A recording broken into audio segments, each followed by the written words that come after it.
নমস্কার বন্ধুরা। পশ্চিমবঙ্গের যারা কর্মরত চুক্তিভিত্তিক কর্মচারী আছেন বা কন্ট্রাকচুয়াল কর্মচারী আছেন তাদের নিয়ে আবারও একটি নতুন গুরুত্বপূর্ণ আপডেট এসছে। সেই আপডেট নিয়ে আজকের এই ভিডিওতে আমরা বিস্তারিত আলোচনা করব।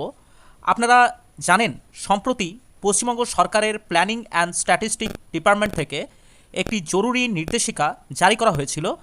এই নির্দেশে জেলার সমস্ত ডিস্ট্রিক্ট ম্যাজিস্ট্রেটদের কাছে কন্ট্রাকচুয়াল এমপ্লয়ীদের বিস্তারিত তথ্য চেয়ে পাঠানো হয়েছিল।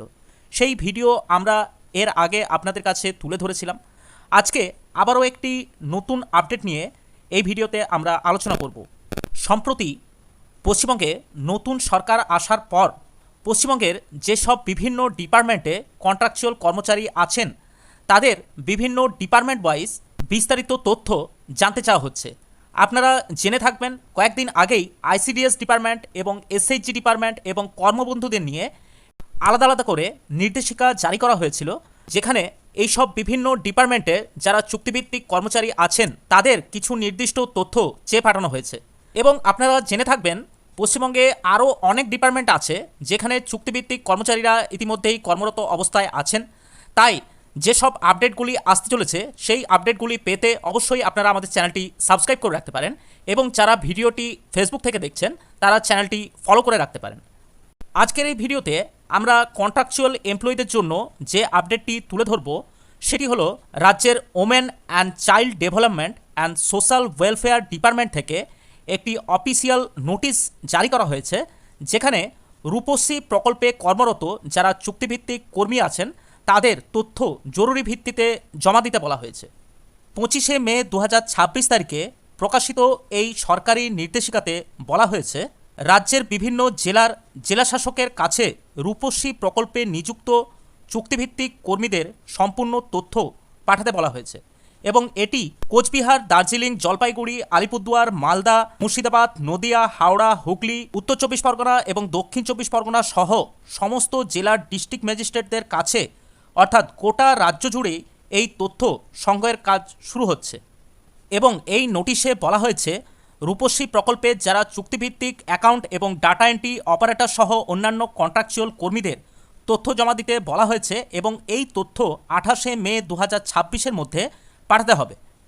এবং এই নোটিশটির সঙ্গে কিছু ফরম্যাট যুক্ত করা হয়েছে, যে ফরম্যাটটি আপনারা স্ক্রিনে দেখতে পাচ্ছেন। এখানে বলা হয়েছে নেম অফ দ্য ডিস্ট্রিক্ট, অর্থাৎ যে নির্দিষ্ট ডিস্ট্রিক্ট থেকে এই রিপোর্টটি পাঠাবে সেই নির্দিষ্ট ডিস্ট্রিক্টের নাম এখানে উল্লেখ করতে হবে, এবং তার সঙ্গে number of contractual engagement personal under Rupashree প্রকল্প অ্যাজ অন ডেট দিয়ে সেটি বসাতে হবে। এবং তারপরে অ্যাকাউন্টস এবং ডাটা এন্ট্রি অপারেটর বলে দুটি ঘর করা আছে, যেখানে স্যাংশন পোস্ট এবং ফিল আপ পজিশন কতগুলি করে আছে সেগুলি এখানে উল্লেখ করতে হবে। তারপরে টেবিল 2-এ একটি ফরম্যাট দেওয়া আছে, এখানে particulars in respect of engagement of contractual engagement personal under Rupashree প্রকল্প।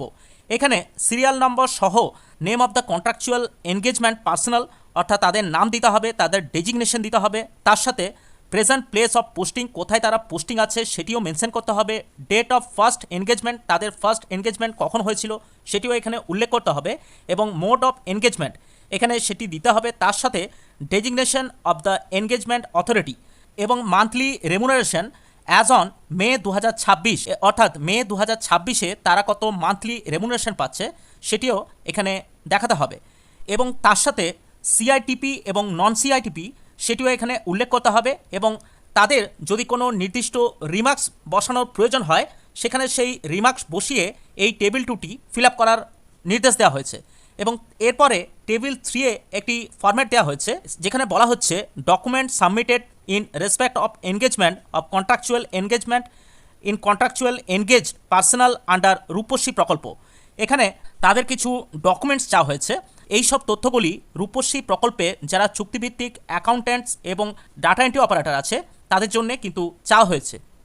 পশ্চিমবঙ্গের যারা কন্ট্রাকচুয়াল কর্মচারী এই মুহূর্তে কর্মরত অবস্থায় আছেন তারা অনেকেই মনে করছেন যে এই সব যে তথ্যগুলি চাওয়া হচ্ছে বিভিন্ন ডিপার্টমেন্ট থেকে, সেই তথ্যগুলি কেন নেওয়া হচ্ছে। অনেকেই মনে করছেন রাজ্য সরকার ভবিষ্যতে চুক্তিভিত্তিক কর্মচারীদের নিয়ে বড় কোনো সিদ্ধান্ত নিতে চলেছে। আবার অনেক চুক্তিভিত্তিক কর্মচারী মনে করছে যে ভাতা বৃদ্ধি বা স্থায়ীকরণ বা নতুন করে পে স্ট্রাকচার নিয়ে আলোচনা হতে পারে। যদিও সরকার এখনও পর্যন্ত এই তথ্য সংগ্রহের পিছনে কোনো অফিসিয়াল কারণ ঘোষণা করেনি, তবে এই ধরনের তথ্য সংগ্রহকে অত্যন্ত গুরুত্বপূর্ণ বলে মনে করছেন চুক্তিভিত্তিক কর্মচারীরা। বিশেষ করে সম্প্রতি বিভিন্ন দপ্তরের কন্ট্রাকচুয়াল এমপ্লয়ীদের বিষয় নিয়ে আলোচনা বাড়ছে, তাই এই নির্দেশিকাকে অনেকেই ইতিবাচক পদক্ষেপ বলে মনে করছেন। পশ্চিমবঙ্গের বিভিন্ন ডিপার্টমেন্টের চুক্তিভিত্তিক কর্মচারীদের জন্য এই ধরনের তথ্য চাওয়া হয়ে থাকলেও এখনও পর্যন্ত অনেক ডিপার্টমেন্ট আছে যাদের জন্য এই ধরনের তথ্য এখনও চেয়ে পাঠানো হয়নি। তাই পরবর্তী ক্ষেত্রে চুক্তিভিত্তিক কর্মচারীদের জন্য যেসব আপডেটগুলি আসতে চলেছে সেই গুরুত্বপূর্ণ আপডেটগুলি পেতে অবশ্যই আপনারা আমাদের চ্যানেলটি সাবস্ক্রাইব করে রাখতে পারেন। এই তথ্য চাওয়ার বিষয় নিয়ে আপনাদের নিজস্ব মতামত অবশ্যই আপনারা আমাদের কমেন্ট বক্সে জানাতে পারেন।